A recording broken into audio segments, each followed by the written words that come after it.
할렐루야. 주님 은혜 안에서 평안하셨습니까?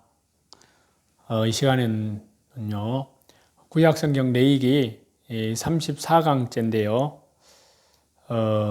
먼저 본문 말씀은 레위기서 6장 1절에서 7절 말씀입니다.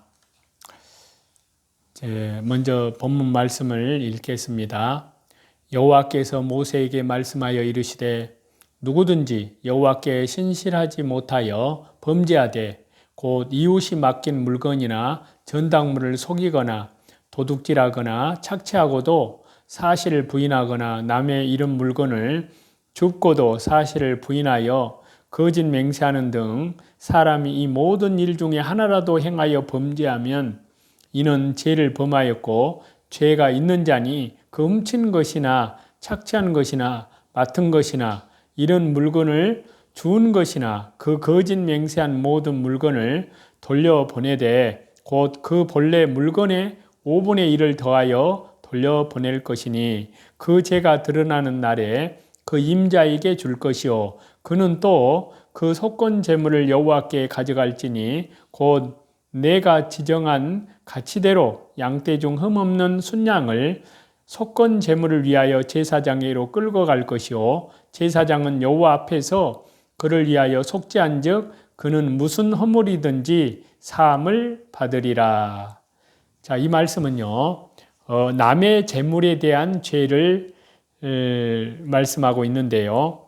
자, 이 말씀을 구약의 관점에서 보면요, 다른 사람의 제물을 도적질한 죄를 말씀하고 있습니다. 이 말씀을 신약의 관점에서 보면요, 탐심의 죄를 십자가에 짊어지신 주 예수님 그리스도를 예표한다고 할 수 있고요.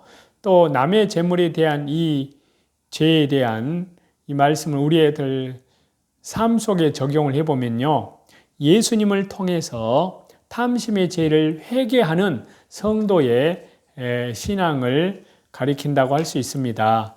먼저 구약적인 의미에서 살펴보면요,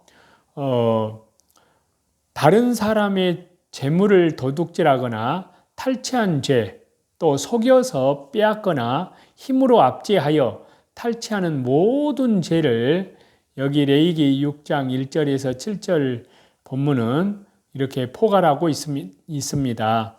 이 죄와 관련해서요, 이 본문은 죄의 원인, 죄의 내용, 죄의 해결을 위한 보상, 그리고 속건제를 드리는 방법을 그렇게 말씀하고 있습니다. 먼저 탐심, 죄의 원인에 대해서 살펴보고자 하는데요. 레위기 6장 2절에요. 여호와께 신실하지 못하여 범죄하되. 탐심의 죄의 원인은요, 단적으로 말해서 여호와 하나님께 신실하지 못하여서 일어난 일인 겁니다. 즉 하나님께 대한 신실함이 결여가 되면 이렇게 다른 사람의 재물을 도적질하게 됩니다. 여기에서 신실하지로 번역된 히브리 원문의 표현을 보면요, 덮어 가리다, 은밀하게 행동하다 라는 의미를 지니고요, 이에 더 나아가서요, 불신실하게 행하다, 위법하다, 헌신되지 못하다 라는 의미로도 쓰입니다. 즉 하나님을 속이고자 무언가 죄를 은폐하고 숨어서 악을 도모함을 나타낼 때 이 낱말이 쓰이는데요. 감히 누가 하나님의 면전을 피하여 악을 도모할 수 있을까요? 하지만 악한 자들, 탐욕에 사로잡힌 자들은 이러한 악을 행하고도 하나님께서 모른다고 생각합니다. 자, 거기에 관련되는 말씀 두 군데를 구약 성경에서 찾아보고자 하는데요. 먼저 여호수아 7장 1절입니다. 이스라엘 자손들이 온전히 바친 물건으로 말미암아 범죄하였으니 이는 유다 지파 세라의 증손 삽디의 손자 갈미의 아들 아간이 온전히 바친 물건을 가졌음이라. 여호와께서 이스라엘 자손들에게 진노하시니라. 또 열왕기하 5장 22절에서 24절인데요. 우리 주인께서 나를 보내시며 말씀하시기를 지금 선지자의 제자 중에 두 청년이 에브라임 산지에서부터 내게로 왔으니 청하건대 당신은 그들에게 은 1달란트와 옷 2벌을 주라 하시더이다. 나아만이 이르되 바라건대 2달란트를 받으라 하고 그를 강권하여 은 2달란트를 2전대에 넣어 메고 옷 2벌을 아울러 2사안에게 지우매 그들이 게하시 앞에서 지고 가니라. 언덕에 이르러서는 게하시가 그 물건을 2사안의 손에서 받아 집에 감추고 그들을 보내 가게 한 후. 자, 여기에 두 사람, 즉 아간과 게하시는 하나님을 속일 수 있다고 생각하고요. 탐욕을 취한 자들입니다. 우리들은 어떻습니까? 손바닥으로 하늘을 가리듯이 하나님의 눈을 벗어날 수 있다고 착각을 하며 탐욕, 제약을 고집하지는 않았는지요?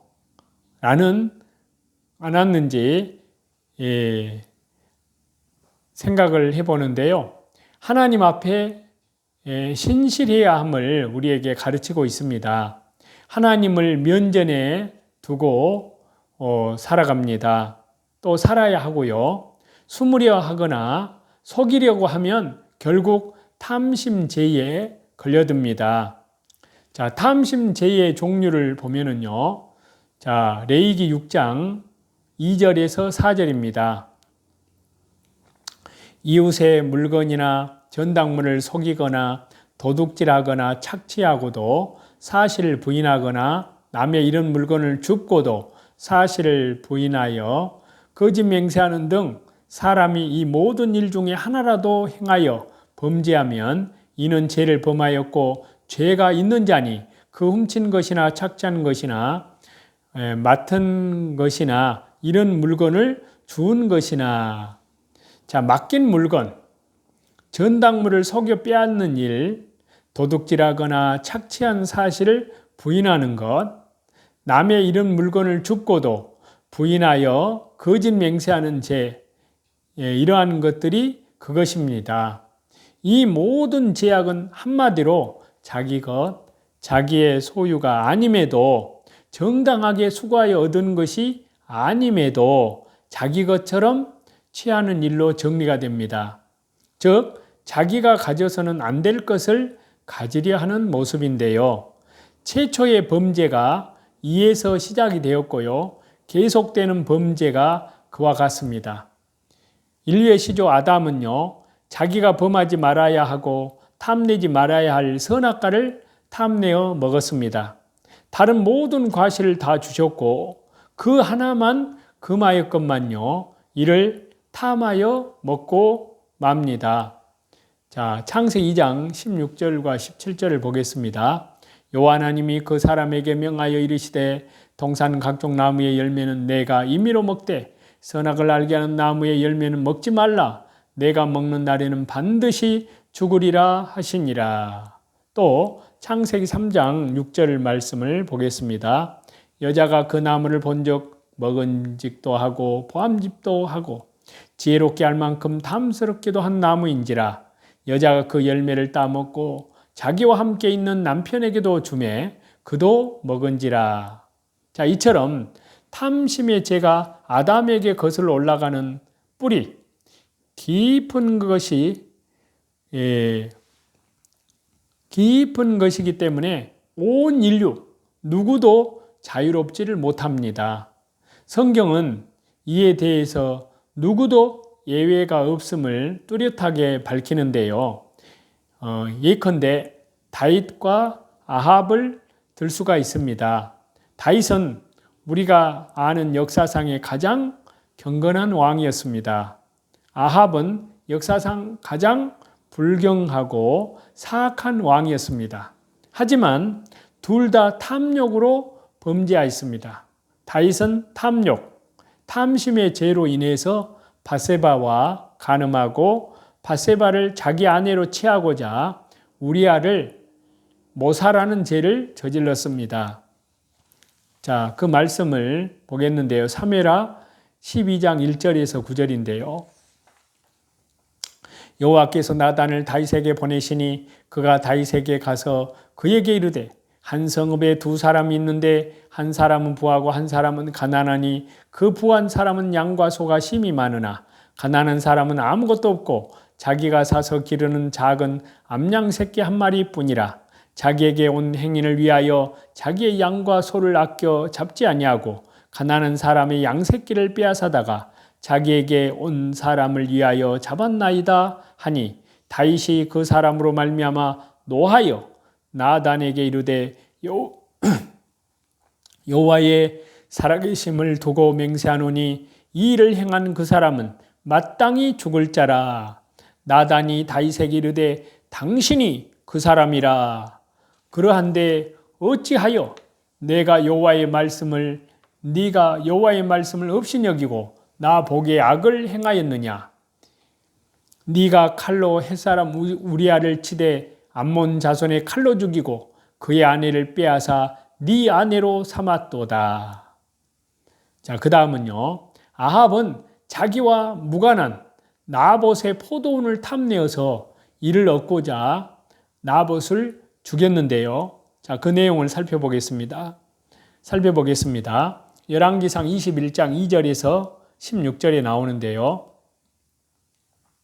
아합이 나봇에게 말하여 이르되 네 포도원이 내 왕궁 곁에 가까이 있으니 내게 주어 채소밭을 삼게 하라. 내가 그 대신에 그보다 더 아름다운 포도원을 네게 줄 것이요 만일 내가 좋게 여기면 그 값을 돈으로 네게 주리라. 이세벨이 나봇이 돌에 맞아 죽었다함을 듣고 이세벨이 아합에게 이르되 일어나 그 이스라엘 사람 나봇이 돈으로 바꿔 주기를 싫어하던 나봇의 포도원을 차지하소서. 나봇이 살아있지 아니하고 죽었나이다. 아합은 나봇이 죽었다 함을 듣고 곧 일어나 이스라엘 사람 나봇의 포도원을 차지하러 거리로 내려갔더라.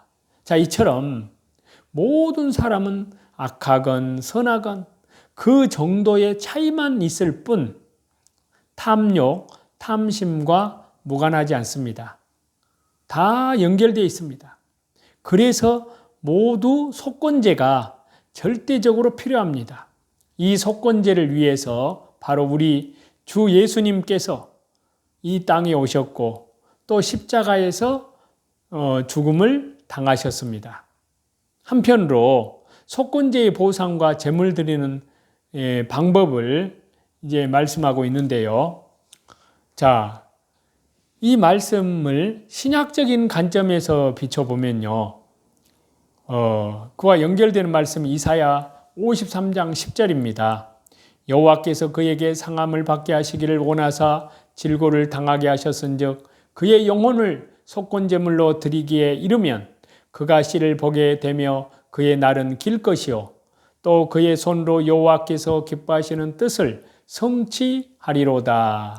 자, 신약의 관점으로 이는 우리 탐심의 죄를 주 예수님께서 십자가에서 짊어지시고 속건제물이 되심을 뜻한다고 할 수 있습니다. 앞에서도 말씀드렸다시피요. 인류 중에 그 누구도 탐욕, 탐심과 무관하지 않습니다. 다 연결되어 있습니다. 그렇기 때문에 모두가 이 죄에서 사함을 받아야 합니다. 속건제에서 자유로운 사람은 그 누구도 없습니다. 그렇기 때문에 이 죄에서 사함을 받아야 하는데요.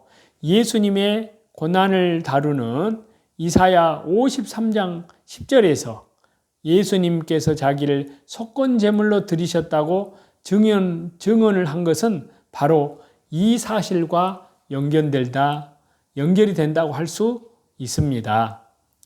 자, 하나님의 은혜 가운데에서 말씀과 기도로 또 예배 중심으로 또 날마다 나를 부인하고 나의 십자가를 지고 믿음의 주에 온전케 하시는 주님만 바라보면서 재림하시는 주님을 향하여서요. 물론 그날과 그때는 아무도 모릅니다. 하지만 되어지는 모든 징조를 볼 때 주님의 때가 가까이, 재림의 때가 가까이 온 것은 틀림없습니다. 그러한 것을 볼 때마다 우리는 더욱더 깨어서 더욱 낮에와 같이 단정하게 행하고요. 또 밖으로는 복음 사경회를 통해서 성령님께서 땅끝까지 복음의 역사를 이루시는 주 예수님의 그 십자가의 복음을 증거하는 그 모든 일에 저와 여러분 말씀과 기도로 믿음으로 동참하시기를 우리 주 예수 그리스도 이름으로 간절히 축원합니다. 찬송 드리겠습니다. 570장입니다.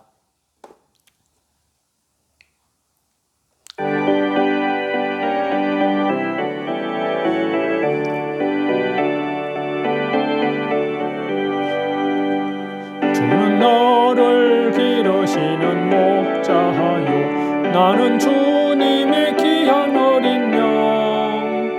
푸른 풀밭 맑은 시냇 물가로 나를 늘 인도하여 주신다. 주는 나의 좋은 목자, 나는 그의 어린 양. 저를 따라 의고를 먹여주시니 내게 부족함 전혀 없어라. 예쁜 새들 노래하는 아침과 노을 비키는 고운 황혼에 사랑하는 나의 목자 음성이 나를 언제나 불러주신다. 주는 나의 좋은 목자, 나는 그의 어린 양. 저를 따라 고를 먹여주시니 내게 부족함 전혀 없어라. 못된 짐승 나를 해치 못하고 거친 비바람 삼지 못하리. 나의 주님 강한 손을 펼치사 나를 주야로 지켜주신다. 주는 나의 좋은 목자, 나는 그의 어린 양. 저를 따라 고를 먹여주시니 내게 부족함 전혀 없어라. 아멘.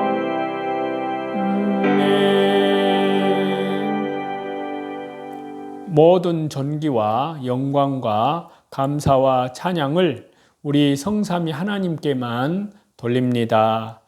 감사합니다.